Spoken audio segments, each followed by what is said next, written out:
Chante à travers le sang de l'agneau.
Il pouvait voir ces séraphins qui étaient autour du trône divin.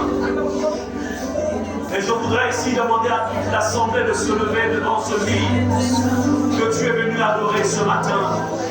Et nous allons nous aligner dans cette pensée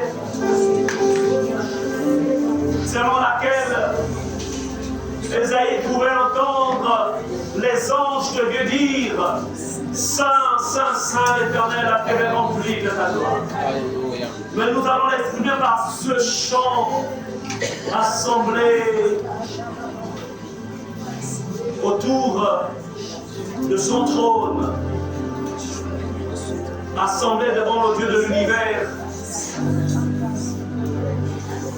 Je voudrais que les chantres nous donnent ce son. Assemblé. Oh. Allez-y. Yes.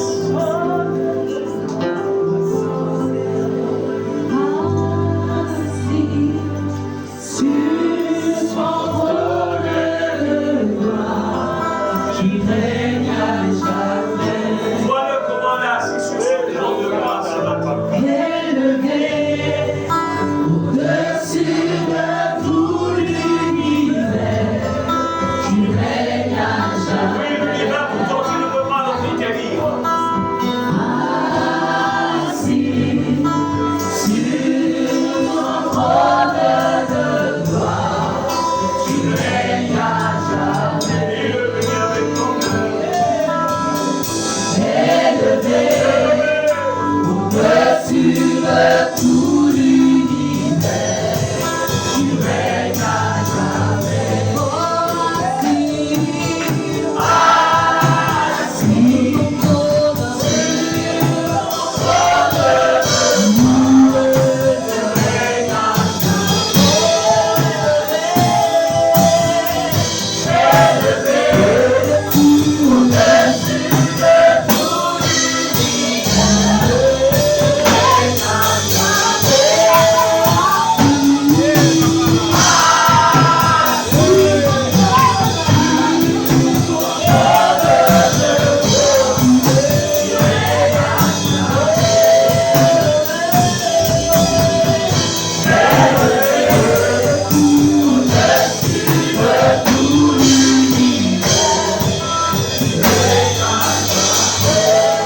transpercer.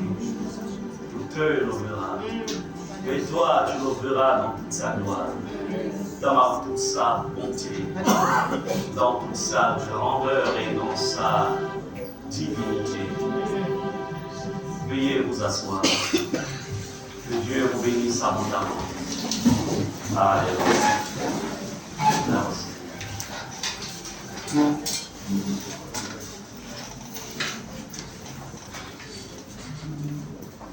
Nous vous souhaitons, Pasteur Myriam et moi, nous vous souhaitons des vœux les meilleurs.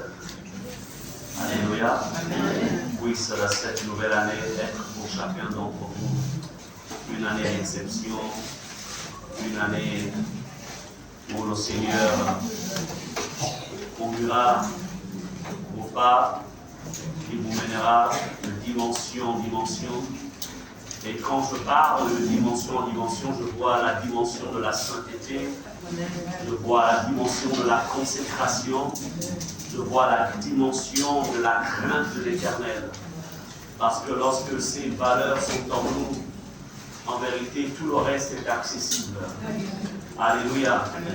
Et je prie le Seigneur pour cette nouvelle année maintienne chacun d'entre vous dans une dimension aussi de santé parfaite, afin de mieux servir le Seigneur. Des corps en bonne santé peuvent servir le Seigneur. Alléluia. Et je sais que lui qui a commencé cette bonne œuvre au milieu de nous, il va la parachever. Nous aurons l'occasion à la fin donc de ce service de nous congratuler. Alléluia. Avant de pouvoir passer à l'aspect festif. On va dire ça comme ça.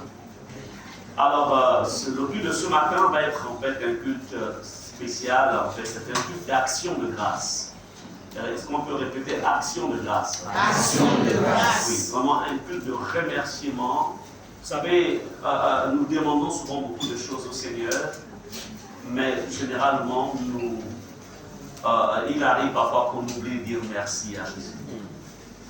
Alors, c'est pourquoi je vais introduire, donner juste une petite introduction, et après il y aura des témoignages. On va écouter une série de témoignages qui nous seront donnés par des hommes et des femmes de Dieu. Donc, le Seigneur en qui le Seigneur a accompli des grandes choses pendant l'année 2023. Et il n'y aura pas que dans les jours qui vont suivre, d'autres aussi viendront aussi témoigner. Amen. Alors, l'action de grâce, pourquoi un culte d'action de grâce? Déjà, le mot hébreu grâce, ou plutôt le mot hébreu action de grâce, se dit shelem. C'est pour dire que l'action de grâce, autant dans la période, au temps des Hébreux, on va dire ça comme ça, dans l'Ancien Testament, la notion de l'action de grâce était déjà manifeste. Les patriarches et tous ceux qui ont existé en ce temps-là savaient venir vers Dieu, rendre des actions de grâce. Ce mot shelem, qui s'écrit S-H-E-L-E-M, à ne pas confondre avec shalom. Dans ce mot, on y trouve le mot offrande de paix. Une offrande, comme pour dire, Seigneur, je te reconnais dans la paix que tu me donnes. Une offrande de paix. Une offrande de reconnaissance. Le Seigneur est très regardant sur la reconnaissance. Une offrande de louange. Dans ce mot shelem, il y a aussi une offrande de sacrifice. Amen. Amen. Nous voici en début d'année. Il est important que nous entrions, que nous commencions ce premier culte de l'année avec des temps d'action de grâce. L'action de grâce, donc, pour ceux qui prennent des notes, est un acte de reconnaissance envers Dieu. Je crois que ça en vaut la peine de dire ou de manifester sa reconnaissance à Dieu. Vous savez, il n'y a pas de mal pour un enfant de Dieu de partir de ce monde et d'aller auprès de son Père. Parce que je peux vous dire une chose. Si le Seigneur me montre le ciel et me dit, écoute, je veux que tu viennes, c'est sûr que je dirais, je vais revenir. Mais il y a une question. Il y a ce qu'on appelle rentrer dans l'éternité après avoir tout accompli et laisser sa maison en ordre. Amen. Mais il y en a une autre, de rentrer dans la précipitation sans avoir tout rangé derrière. Vous remarquerez dans la parole de Dieu, dans la Bible, étudiez bien, vous remarquerez qu'aucun patriarche ne pouvait partir de ce monde sans d'abord avoir mis de l'ordre avant de partir. Au niveau, par exemple, des biens, des richesses, tout ce qu'il a comme patrimoine, il avait le temps de le léguer. On va prendre l'exemple d'Abraham. Il savait que Isaac était l'héritier de la promesse, le fils de la promesse. Il y avait Isaac, il y avait aussi Ismaël, mais Abraham n'a pas eu seulement Ismaël et Isaac. Non, il en a aussi d'autres. Il en a aussi eu d'autres. Amen. Mais regardez ce qu'Abraham va faire. Abraham, sachant que ses jours se rapprochaient, il va prendre ses biens, une partie de ses biens, il va envoyer au loin Ismaël avec des biens. Isaac va avoir sa part. C'était lui, l'héritier selon la promesse. Il y avait aussi d'autres. Donc il ne va pas y avoir de guerre fratricide derrière. Ok, papa et papa va se régler les comptes. Non. Pourquoi? Parce qu'en fait, les gens partaient selon le terme de Dieu. Est-ce que vous comprenez cela? Selon le terme. C'est pourquoi, lorsque Dieu permet qu'on voit une nouvelle année, il est important de dire merci, Seigneur.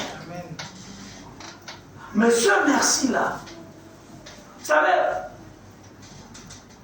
on ne sait pas pourquoi l'Africain a peur de, le mot là on appelle ça comment?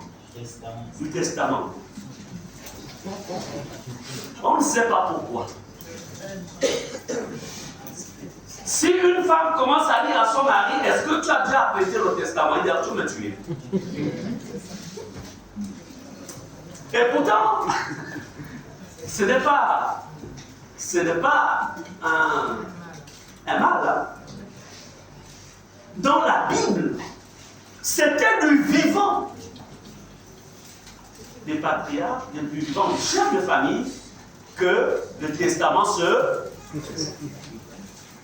Donc quand il va là, il sait que l'aîné a ceci, le second a ceci, le troisième a ceci. S'il en a fait 12, il savait.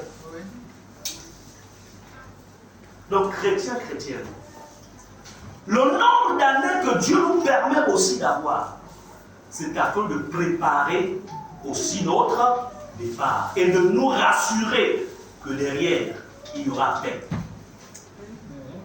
Est-ce qu'on est ensemble? Yes. Fonctionnons dans l'esprit des patriarches. Fonctionnons là-dedans. Gloire à Dieu, une nouvelle année nous a été donnée. Combien de personnes sont parties pendant ces moments?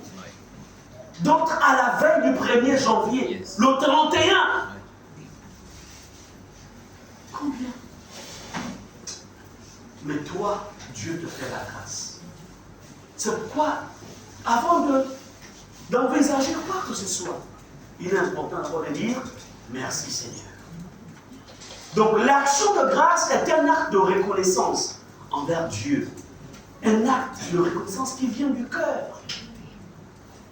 L'action de grâce peut s'exprimer par des paroles, comme aussi elle peut s'exprimer par des actes. Amen. Amen. Des paroles comme la louange, comme le témoignage, comme tout à l'heure, il y aura donc les anciens qui viendront pour rendre le témoignage, je l'expliquerai tout à l'heure.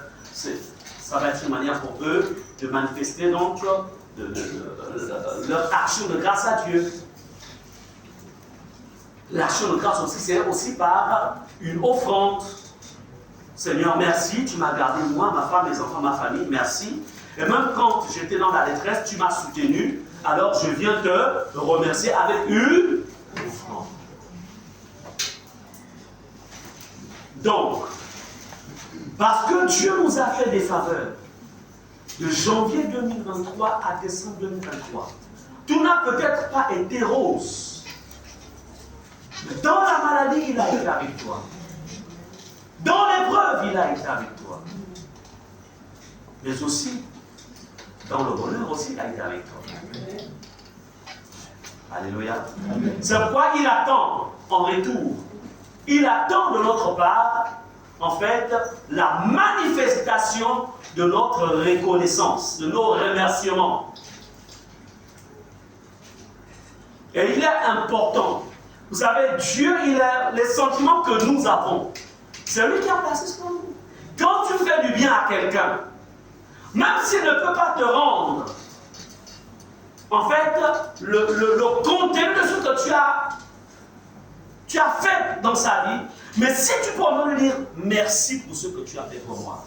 Alléluia. Rien que ce merci-là, ça crée dans le cœur de la personne certaine une joie. Il est reconnaissant. Amen. Et il en est de même pour le Seigneur. La reconnaissance. Généralement, on passe du temps à demander à Dieu, à demander. Mais, il y en a peu qui reviennent vers le Seigneur. Dire merci Seigneur. Allons-y dans Exode 20, verset 24. Exode, chapitre 20, verset 24. Alors, nous lisons ce qui suit. La Bible dit, tu me lèveras un autel de terre. Ici, c'est l'Éternel qui s'adresse. Donc, il donne des ordres à Moïse de la manière dont le peuple devait fonctionner avec lui dans le domaine de l'action de grâce. Il dit, tu me lèveras un autel de terre sur lequel tu offriras tes holocaustes et tes sacrifices d'action de grâce, tes brebis et tes bœufs. Partout où je rappellerai mon nom, je viendrai à toi et je te bénirai. Je voudrais ici que nos regards se focalisent sur ce point qu'il dit, et tes sacrifices d'action de grâce.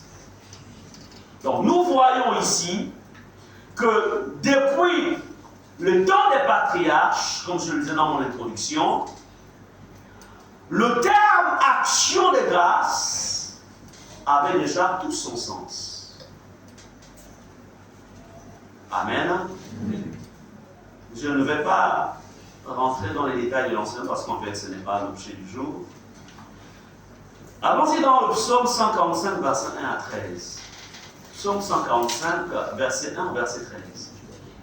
Je vais lire la parole de Dieu. Ici, c'est David, louange de David. Alors, il dit, je t'exalterai, ô mon Dieu, mon roi, et je bénirai ton nom à toujours et à perpétuité. Chaque jour, je te bénirai, et je célébrerai ton nom à toujours et à perpétuité. On va s'arrêter au verset 3, mais vous pouvez aller nous lire jusqu'au verset 13. Verset 3, nous sommes dans le psaume 145. Psaume 145, je disais verset 1 à 13, donc on s'arrêtera dans ma lecture au verset 3. Le reste, vous pourrez lire à la maison. Il dit, l'Éternel est grand et très digne de louange, et sa grandeur est insondable. Amen. Écoutez, souvent les psaumes ont été exprimés, je peux dire ça comme ça, parce que c'était d'abord oral, ensuite ça a été écrit. En fait,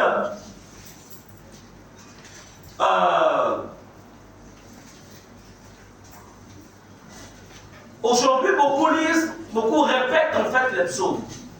On les répète comme ça. Mais les auteurs de ce livre poétique, en fait, c'était l'expression d'un cœur. Permettez-moi d'utiliser cette tautologie. En fait, qui s'exprimait après l'action de Dieu dans la vie de la personne. Amen. Donc la personne avait fait une expérience avec Dieu. Et ayant fait cette expérience, elle se mit en fait à écrire, à garder gravé quelque part ce que Dieu avait fait dans sa vie. Et il est important, c'est pourquoi lorsqu'on dit par exemple, quand on dit prions, on laisse les gens prier avec le cœur, ce qu'il y a dans son cœur. Alors, en fait, on peut prendre le psaume 145, verset 1 jusqu'au verset 13, comme en fait, David vient rendre témoignage. Il vient rendre témoignage. Quand il dit par exemple dans le psaume 23, quand je marche dans la vallée de l'ombre et de la mort, je ne crains aucun mal. Aujourd'hui, certains prennent ce passage comme une promesse. Ce n'est pas d'abord une promesse. Non, c'est une expérience. David était environné en fait des ennemis qui étaient même plus forts que lui. Mais s'appuyant sur l'Éternel, sur Dieu, il peut voir la main de Dieu l'arracher en fait de ses ennemis. Et après qu'il fut sorti, ou qu'il ait eu cette victoire, il va dire, quand je marche dans la vallée, l'ombre et de la mort, tu ne crains. Mais toi, tu ne peux pas le dire si tu n'as pas expérimenté une victoire. Non, tu ne peux pas. Passe aussi par la vallée de l'ombre et de la mort. Mais le problème, c'est qu'il y a beaucoup qui refusent de passer par la vallée de l'ombre et de la mort. Qu'est-ce que je dis par les refus? C'est-à-dire que quand ils sont au cœur de l'épreuve, ils disent que Dieu les a abandonnés. Alors que non. Non. Dieu veut démontrer à tes ennemis qu'il est ton Dieu. Amen. Amen. Quand il dit que 1000 tombent à mon côté, 10 000 à ma droite, je ne serai pas. Attendez, 1000, c'est-à-dire que tu as 1000 ennemis qui sont. Tu les vois. Tu as 10 000 à ta gauche. Tu n'as pas de portable pour dire que tu vas appeler Dieu au secours. Batterie à plat. En pleine forêt.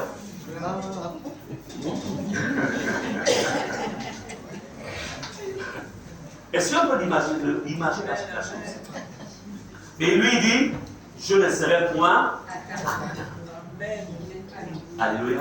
Donc, c'est pour dire quoi? David ici nous rend témoignage de la fidélité de Dieu. Mais en même temps aussi, il exprime une reconnaissance. Amen. C'est très important. Donc la reconnaissance, c'est un ordre du Seigneur. C'est pourquoi, quand on va dans le Nouveau Testament, on va aller dans les épîtres de Paul, plus précisément 1 Thessaloniciens 5, verset 18, il dit, rendez grâce en toutes choses, car c'est à votre égard la volonté de Dieu en Jésus-Christ. Rendez grâce, comme pour dire, exprimez votre chaîne